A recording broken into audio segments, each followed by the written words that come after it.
Music can fill a space physically, or it can occupy an emotional space. It can trigger memories. I love the idea of being taken out of yourself and transported somewhere else.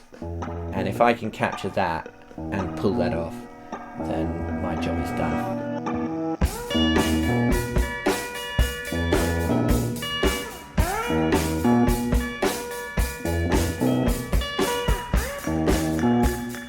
My name is George Apsion, and I'm a producer, engineer and composer based in West London. Growing up, I was very into my rock music, so bands like Black Sabbath, Kyuss and the Deftones. But I also really enjoyed more ambient experimental stuff, bands like Anathema, Mogwai and The Cure. And again, that's still stuff that comes up a lot in my composing. Towards the end of the 90s, I decided that what I really wanted to do was work in a studio. So I put pen to paper and I wrote to all the studios in London. And I was lucky enough to be offered a job as a runner.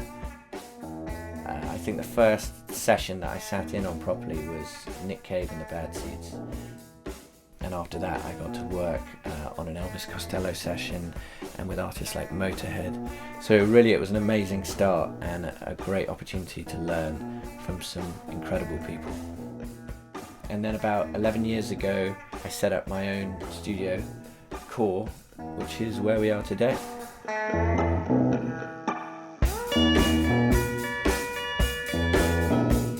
I think one of the reasons people like to work with me is that I'm fast. I like to keep things kind of moving. I don't waste time. And if something's getting stale or something's not feeling good, or the mood's just not there in the studio, it's kind of changing things, moving on to something new, taking a break, whatever it is that kind of keeps the energy moving forward. One day I can be in the studio with a band like British Sea Power. The next week I could be doing a swing record with Ray Gelato. I've worked with more kind of modern contemporary pop producers on artists like Ronan Keating, Paloma Faith. So it's kind of always something different.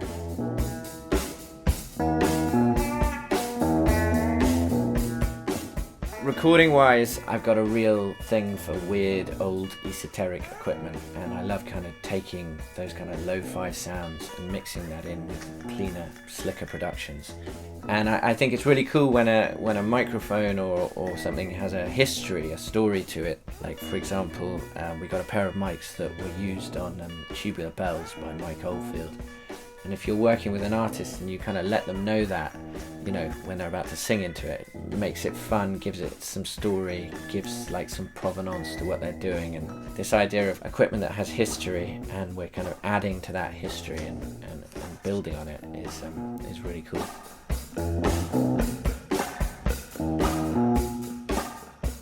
To me, the most important thing about working in the studio is the song at the end of the day. All the equipment and what I do and what I say is not important. It's as long as the song gets the best possible chance and ends up being as good as it can be.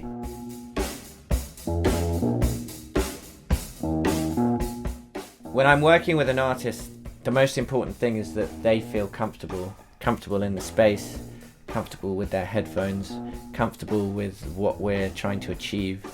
And I never really try and overimpose myself on what they're doing. I'm not really about putting my mark or my stamp on what it is. I'm just there to facilitate and help them get the very best out of their song and give the song the best possible chance.